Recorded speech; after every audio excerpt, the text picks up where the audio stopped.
আজি আলোচনা কৰিম বছৰিকা পৰীক্ষা 2025-26 ক্লাছ 3 সমাজ বিজ্ঞানৰ প্ৰশ্ন আলোচনা কৰিম। 1 নম্বৰ দিছে কেৱল উত্তৰ লিখা।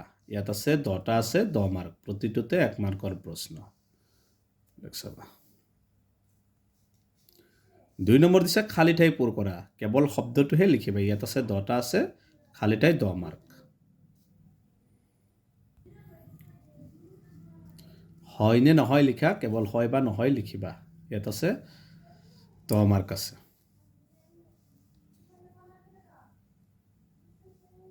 10টা আছে 10 মাৰ্ক।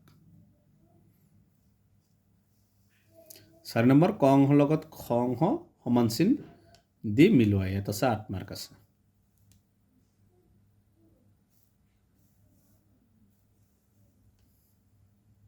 তাৰপিছত 5 নম্বৰ উত্তৰ লিখা।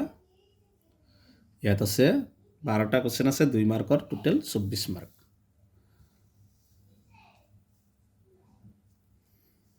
প্ৰতিটোতে 2 মাৰ্কৰ কুৱেশ্যন এইবিলাক।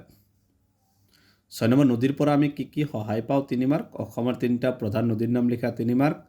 পৰিয়াল এটা চলাবলৈ কেনেধৰণৰ কাম কৰা উচিত 3 মাৰ্ক আছে।